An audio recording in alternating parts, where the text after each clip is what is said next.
فرمائیں بیک جنبش قلم ختم کر دی۔ Please pay proper respect. یہ جو چائے کی پیالیوں کی آوازیں ہیں،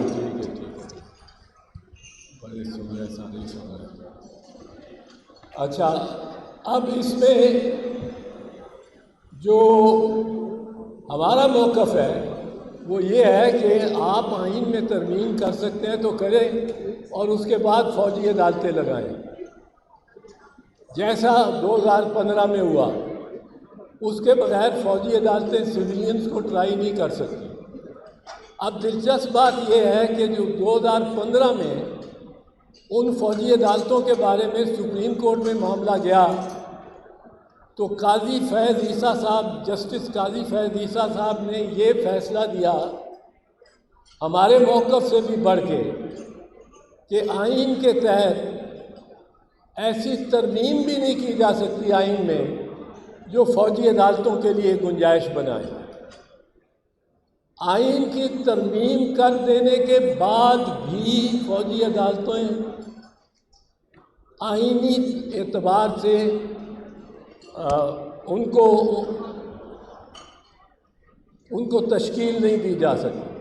اور اس کی ایک میں چھوٹی سی لیکن واضح سی مثال دے دوں، پھر میں فوجی عدالتوں سے آگے جاؤں گا۔ صرف ایک مثال دے دوں، عدالت کے لیے ہمارے ڈیسیوں سپریم کورٹ کے فیصلے ہیں، سب سے ضروری جو اہم عنصر عدالت میں ہونا چاہیے وہ یہ ہے کہ عدالت آزاد ہو۔ وہ جو شخص اس عدالت پہ پریزائڈ کر رہا ہے وہ آزاد ہو، اس کا کوئی سٹیک نہ ہو، اس کو نفع نقصان کا خطرہ نہ ہو۔ اب اس کو کوئی ٹرانسفر نہ کر سکتا ہو، کوئی تعدیبی کارروائی اس کے خلاف نہ کر سکتا ہو ماسوائے ہائی کورٹ کے، وہ ہائی کورٹ کے ماتحت ہو۔ اب اگر فوجی عدالت میں آپ دیکھیں گے تو کرنل صاحب بیٹھے ہوں گے، کرنل صاحب کو جو حکم آئے گا اوپر سے ان کے تو تربیت ہی ایسی ہے کہ انہوں نے اس حکم کو ماننا ہے، ان کی تو تربیت ہی ایسی ہے، سو وہ انڈیپینڈنٹ ہو ہی نہیں سکتے۔ By definition therefore a military court is not a court, because the officer in the court is presiding in the court is under the discipline not of the high court. He may be transferred tomorrow from Lahore, where he is presiding over a military court, to Bawal Nagar or to Thatta, wherever there is a unit of the Pakistan Army. He can be transferred as a kind of punishment or a rap on the knuckles, تاکہ دوسرا اس کا جو اس کے بعد آنے والا ہو وہ سمجھ جائے کہ بات بڑے صاحب کی ماننی پڑے گی، ورنہ میرا بھی تبادلہ کہیں بلوچستان میں ہو جائے گا۔ تو وہ انڈیپینڈنس کا اس میں عنصر ہی نہیں ہے بائی ڈیفینیشن۔ دوسری بات جو اس وقت ہو رہی ہے، بلا کا یہ ظلم ہے کہ عدالتیں رہا کرتی ہیں ایک قیدی کو، وہ باہر نکلتا ہے اور اس کو پکڑ کے پھر اندر ڈال دیں۔ 13 مرتبہ شہریار خان آفریدی رہا ہوا ہے اور 14 مرتبہ وہ گرفتار ہوا ہے، اور اس طرح کے دیگر اتنے نام ہیں کہ میں لینا شروع کروں تو میری بات میں جتنا وقت لینا چاہتا ہوں آپ کا وہ ختم ہو جائے گا، لیکن نام نہیں ختم ہوں گے۔ یہ ایک بالکل گھناؤنا مذاق ہے آئین کے ساتھ، لیکن صرف آئین کے ساتھ نہیں، یہ لگتا ہے، محسوس ہوتا ہے کہ کچھ فیصلہ ہو چکا ہے کہ عدالتوں کو بے توقیر کرنا ہے، بے وقار کرنا ہے۔ جج کہتا ہے اس کو آپ نے کوئی گرفتار نہیں کرنا، کسی اور ایجنسی نے بھی نہیں گرفتار کرنا، کسی نے اس کو پاس نہیں جانا، اور اگر آپ نے گرفتار کرنا ہے تو پہلے ہمارے پاس آئیں گے، ہمیں دکھائیں گے FIR اور ہم وہ نکلتا نہیں، وہ دہلیز سے پاؤں باہر رکھتا نہیں پرویز الہی کے ایک اور کیس میں اس کو پکڑ کے لے جاتے ہیں۔ سو عدالتوں کو بے توقیر کرنے کا، بے وقار کرنے کا یہ ایک عمل ہے جس میں میں سمجھتا ہوں کہ جس قدر مواقع سابق چیف جسٹس صاحب عمر عطا بندیال صاحب کو ملے، انہوں نے ان سے کچھ حاصل نہیں کیا، ورنہ جس طرح یہ مجمع لے کے، جلوس لے کے، کنٹینر لے کے سپریم کورٹ کے باہر کھڑے ہو کر، اور جس طرح انہوں نے نعرے لگائے، اور اپنی گورنمنٹ تھی ان کی اپنی گورنمنٹ کی، اس میں ہی نعرے لگائے، اور ان کو باقاعدہ، میں وہ الفاظ نہیں لینا چاہتا، وہ نیٹ پہ ہیں، ویڈیو ریکارڈڈ ہے، گالیاں آپ سمجھ لیں بالکل دی۔ لیکن سپریم کورٹ نے خبر نہیں کیوں اتنی درگزر سے کام لیا کہ وہ اتنے پر اعتماد ہو گئے کہ انہوں نے، سپریم کورٹ نے حکم دیا کہ 14 مئی کو الیکشن کراؤ، لیکن وہ کہتے ہیں جی ہم نے نہیں کرانے، 14 مئی کو نہیں۔ 14 مئی کیا ہے؟ ایک یہ لائن چل گئی کہ جب ہم اس عدالت کو ہی نہیں مانتے تو اس کے فیصلے کو کیسے مانیں؟ اب اس طرح تو کام نہیں چلتے، اس طرح تو آئین نہیں چلتا۔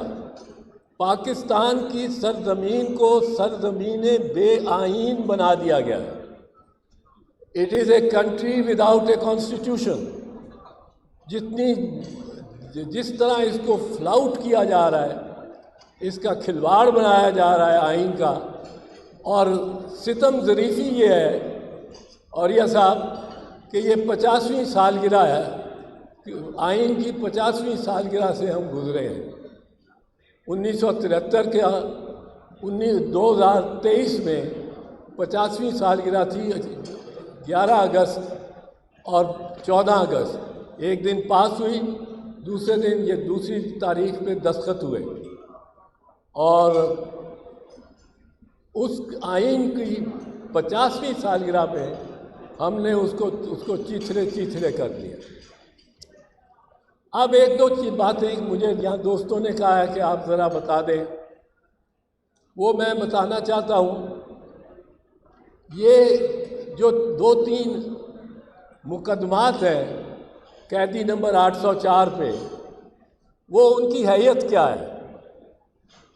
پہلا لیجئے سائفر، بڑا چرچا ہے سائفر کا، سائفر راز، سرکاری حکومتی ریاستی راز وہ افشا کر دیے، اور وہ پتہ نہیں جس طرح نیوکلیئر سیکرٹس نہیں کسی نے دے دیے ہوں، راز افشا کر دیے۔ اب اس کو لیں سائفر کو۔ سائفر ایک مراسلہ ہوتا ہے جو زیادہ تر فارن آفس اور جو وزارت خارجہ ہے اس کا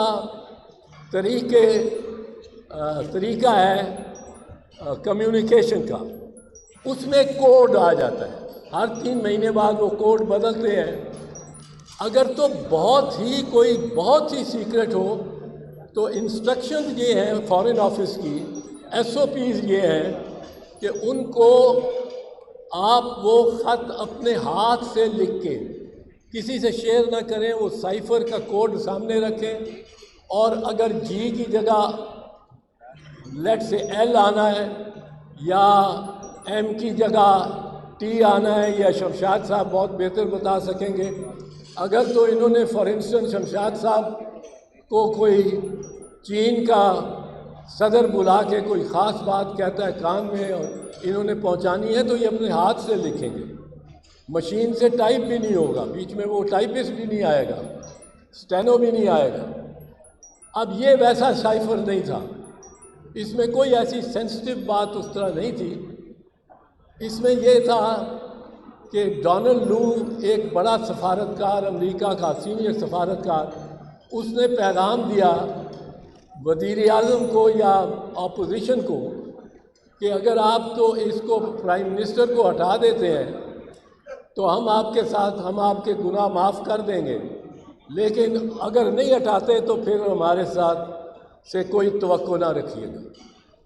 اب یہ بات یا تو ہم نے کہا ہو کہ یہ من گھڑت ہے، یہ من گھڑت ہے، من گھڑت نہیں ہے، یہ سائفر کی تصدیق کی ہے نیشنل سیکیورٹی کمیٹی نے، جس کی ایک دفعہ اس کی صدارت قیدی نمبر 804 نے کی ہے، اور دوسری دفعہ صدارت اس کی جناب محترم شہباز شریف صاحب نے بطور وزیر اعظم کی ہے۔ دونوں دفعہ سائفر کو درست تسلیم کیا گیا ہے، دونوں دفعہ یہ ہدایت کی گئی ہے فارن آفس کو کہ امریکہ کو سے احتجاج کرو، یعنی ڈی مارش ان کو کرو۔ اب اگر یہ سائفر، اس کا مطلب ہے جو سائفر میں پیغام ہے اور جو مندرجات ہیں سائفر کے وہ درست ہیں۔ اگر وہ درست ہیں تو یہ میں پہلے بھی کہہ چکا ہوں ٹیلی ویژن پہ کہ ہمارا کیا اخلاق ہے، اس کے بعد ہمارا کیا رد عمل ہے جب ہمیں یہ پیغام ملتا ہے کہ اپنے وزیر اعظم کو ہٹا دو، نو کانفیڈنس موشن پاس کرو اور ہٹا دو، اور ورنہ ہم اچھے سلوک نہیں آپ سے کریں گے، اچھا سلوک۔ اب ہم ہٹا دیتے ہیں۔ ہماری غلامانہ ذہنیت دیکھیے کہ ہم کہتے ہیں مہاراج آپ دیکھ لیں، آپ اس سے قیدی نمبر 804 سے آپ نالاں تھے، اس سے آپ کو شکوے تھے، اس نے آپ کی بات نہیں مانی تھی۔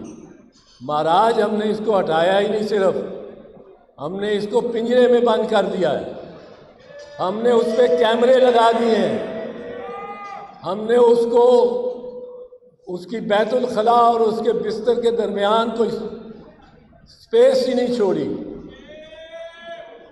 آپ نے تو کہا تھا کہ ایک تھپڑ مارو اس کو، ہم اس کا سر قلم کر کے لے آئے۔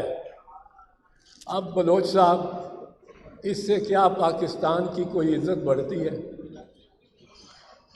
کیس میں بھی کچھ نہیں، اس کی ایک آخری بات بتا دوں، اس کی وجہ یہ ہے آئین کے تحت ڈی کلاسیفیکیشن کرنے کی جو سینسٹیو انفارمیشن ہے کہ ایک ہی اتھارٹی ہے۔ کون یہ فیصلہ کر سکتا ہے کہ یہ میرے ہاتھ میں جو سائفر ہے یہ میں ساری قوم کو دکھا دوں یا صرف 5-6 وزیروں کو دکھاؤں، ان سے مشورہ کروں؟ کون یہ فیصلہ کرنے والا ہے؟ اگر آپ حلف نامے دیکھیں آئین کے تحت جو حلف نامے ہیں وزیر اعظم کا اور وزرائے وفاقی وزراء کا، تو وہ سول اتھارٹی وزیر اعظم پاکستان کی ہے۔ اب جو شخص یہ اتھارٹی ایکسرسائز کر سکتا ہے، جو حبیب صاحب یہ اتھارٹی ایکسرسائز کر سکتا ہے کہ میں اس کو، یہ ایک بڑا تھریٹ آ گئی ہے ایک سپر طاقت سے، میں اپنی قوم کو اعتماد میں لوں، وہ آ جا کے سائفر بند، سائفر کیا وہ پڑھ دیتا سارا سائفر بھی قیدی نمبر 804، تو اس پہ جرم نہیں بنتا تھا، سرے سے بنتا ہی نہیں، سرے سے بنتا ہی نہیں، بیکاز اس کی اتھارٹی ہے، اور اس کے اوتھ میں اس نے اوتھ ہی یہ لیا ہوا ہے کہ میں کوئی ایسے معاملات جو میری اطلاع میں آئیں گے اور وہ جو حساس ہوں گے ان کو افشا نہیں کروں گا، ما سوائے جب میں سمجھوں کہ ضروری ہے۔ اب اس میں وہ اگر ضروری سمجھتا ہے تو بات ختم ہو گئی۔ دوسری بات، توشہ خانہ، توشہ خانہ کے بارے میں یہاں وکلاء بھی بیٹھے ہوئے ہیں، میں آپ کو عرض کروں گا، توشہ خانہ کے جو الزام ہے اس پہ ایک بڑی سمپل، بڑی سادہ سی بات ہے۔ ایک ڈیفنس ہوتا ہے جو کہ سرکاری محکموں میں اگر آپ پہ الزام کوئی لگ جائے، فوجداری کوئی کسی قسم کا، آپ نے فائل پھاڑ دی ہے، آپ نے فائل شریڈر میں ڈال دی ہے، آپ کے ساتھ آپ نے کسی سے رشوت لے لی ہے تو ایک ڈیفینس ہوتا ہے. رشوت میں تو نہیں لگے گا یہ ڈیفینس، میں پہلے کہہ دوں، پر ایک آپ نے یہ غلط فیصلہ کیا ہے، آپ نے چونکہ غلط بنیاد رکھی ہے فیصلے کی، اس لیے جو عمارت جتنی بھی ساتھ سریا بھی لے جائیں تو وہ کج ہوگی، وہ ٹیڑھی ہوگی. تو آپ سیکشن افسر صاحب یا آپ ڈپٹی سیکرٹری صاحب یا آپ سیکرٹری صاحب، آپ سے یہ شروع ہوئی ہے یہ ٹیڑھی عمارت اور سارا پیسہ لگ گیا ریاست کا اور آپ نے ٹیڑھی بنائی. اس کا ایک ڈیفینس ہوتا ہے، وہ ہوتا ہے ڈپارٹمنٹل پریکٹس. اگر میں ثابت کر سکوں کہ میرے پہ الزام جو لگ رہا ہے یہ تو ڈپارٹمنٹل پریکٹس ہے. ڈپارٹمنٹ جو ہے، اب محترمہ شہید بے نظیر بھٹو پہ 1990 میں جب ہماری حکومت فارغ ہوئی تو ان پہ سات ریفرنسز فائل کی گئیں فوجداری. ان میں ایک تھی کہ سیکریٹ فنڈ، خفیہ فنڈ جو ہے ریاست کا، اس کو وہ استعمال کرتی رہیں ایسے مقاصد کے لیے جو مقاصد خفیہ فنڈ کے لیے نہیں تھے. اب خفیہ فنڈ کے اس وقت کوئی رولز نہیں تھے، بعد میں بنائے ہیں، پر اس وقت کوئی رولز نہیں تھے. یہ میں بات کر رہا ہوں 1990 سے لے کے 1993 تک ٹرائل چلتا رہا. میں وکیل تھا. میں نے ڈپارٹمنٹل پریکٹس کا ڈیفینس لیا. وہ جسٹس راشد عزیز خان نے مان لیا یہ لے سکتے ہیں. ریکارڈ سیکریٹ فنڈز کا ریکارڈ کہ کس کس کو پیسے گئے ہوئے ہیں اور کس کس کے حکم پہ گئے ہیں اور کیا کیا اس پہ ڈاکومنٹیشن دستاویزی کارروائی کیا ہوئی ہے، اس کے بہت سی مثالیں نکلی. اور وہ بوریوں میں کاغذ لے کے آتے تھے اور میں اور میرے معاون وکیل ہم اس وقت ماسک پہن کے ان فائلوں کو دیکھتے تھے، کیونکہ وہ ایسی پھپھوندی سی ان میں سے نکلتی تھی کہ وہ زکام لگ جاتا تھا. اب اس میں ہم نے سینکڑوں کیا ہزاروں دیکھے انٹری.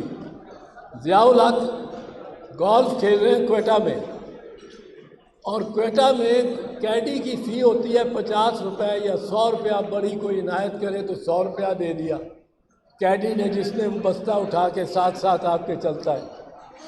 ضیاء الحق کے حکم میں کوئی ضیاء الحق کے دستخط نہیں، کوئی کچھ نہیں، 50,000 دے دیا گیا کیڈی کو.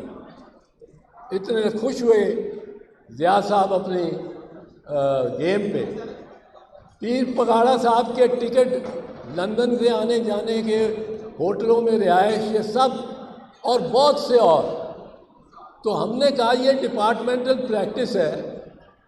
اب اگر آپ ڈپارٹمنٹل پریکٹس توشہ خانہ میں دیکھیں گے تو شوکت عزیز کا عہد بھی دیکھنا پڑے گا، ظفر اللہ جمالی کا عہد بھی دیکھنا پڑے گا، الغرض کے اور بھی بہت سارے عہد دیکھنے پڑیں گے. آپ سمجھ ہی گئے. تو ان میں کیا کس طرح کیا قیدی نمبر 804 نے کوئی ڈپارٹمنٹل پریکٹس سے کوئی انحراف کیا ہے کہ یہ ڈپارٹمنٹل پریکٹس ہی ہوئی ہے کہ آپ توشہ خانہ سے گزرتے ہوئے آپ نے کہا ہے کہ یہ گھڑی لے لو، ملٹری سیکرٹری کو کہا ہے، اور یہ قلم لے لو، اور انہوں نے ساری کارروائی پھر ملٹری سیکرٹری نے کی ہے. اور میرے علم میں ہے کہ قیدی نمبر 804 نے اپنے سابق ملٹری سیکرٹری کو عدالتی گواہ بلانے کی درخواست دے رکھی ہے، کورٹ وٹنس، کیونکہ خود تو نہیں بلا سکتے، اب وہ میجر جنرل ہو گئے تب بریگیڈیئر سے، تاکہ وہ بتائیں کہ کس انداز سے یہ چیزیں لی جاتی تھیں. اور بیچنے پہ تو محترمہ مریم نواز، انہوں نے BMW کار لی بھی اور بیچ بھی دی. تیسرا مختصر کیس ہے 192 ملین پاؤنڈ کا. مختصراً عرض کروں 192 million pound as a suspicious transaction UK financial crimes committee نے اس کو دیکھا. وہ ملک ریاض کے نام سے تھا، لیکن اس میں حسین نواز کے بھی کوئی 43 ملین پاؤنڈ جو ایک پراپرٹی تھی ہائیڈ پارک 1 سے متعلق تھا. اس کے بعد وہ کلیئر کر دیا کرائم ایجنسی نے، جس پہ آپ کو یاد ہوگا کہ شہباز شریف صاحب نے بڑا الحمدللہ الحمدللہ الحمدللہ کہا، بڑا چرچا کیا کہ ہم بری ہو گئے. وہ پیسہ اس کے پاس ہی جانا تھا جس کے نام پہ تھا جب سسپیشس ٹرانزیکشن ڈکلیئر کیا گیا، اور وہ ملک ریاض تھا. اس کے اپنے اکاؤنٹ میں سپریم کورٹ کے پاس جو ایک ایسکرو اکاؤنٹ میں وہ چلا گیا. اب اس کے بعد اور لمبی کہانی کوئی نہیں ہے. تو میں یہ عرض کرنا چاہ رہا ہوں آخر میں کہ یہ جو میں نے باتیں کی ہیں، میں یہ صرف چاہتا ہوں کہ آپ بھی اور دوسرے لوگ بھی یہ ان جو الزامات ہیں ان کو دیکھیں اور یہ آپ سرکولیٹ کریں. رہی بات وکلاء اور عدالتوں کی، وکلاء اپنا لوہا پہلے بھی منوا چکے ہیں اور انشاءاللہ آئندہ بھی منوائیں گے، کیونکہ وکلاء ہمہ وقت آئین کے ساتھ اور قانون کے ساتھ اور ان سب سیاسی کارکنوں کے ساتھ وہ کسی بھی جماعت سے تعلق رکھتے ہوں جو ریاستی جبر اور ریاستی انتقامی کارروائیوں کے نشانہ بن رہے ہیں. اور وکلاء اس مرتبہ بھی اگر سابق چیف جسٹس عمر عطا بندیال صاحب نے ایک فیصلہ کر ہی دیا ہوتا، میں نے ان کو بعد میں کہا ایک فیصلہ آپ کرتے تو 10ویں پیڑھی جو آپ کی 10ویں پیڑھی جو ہوتی اس نے آپ کو یہ موقع یہ تقدیر نے موقع دیا تھا کہ آپ کی 10ویں پیڑھی کہتی اسی بندیالی ہنے ہاں تے ساڈا وڈکا عمر سی.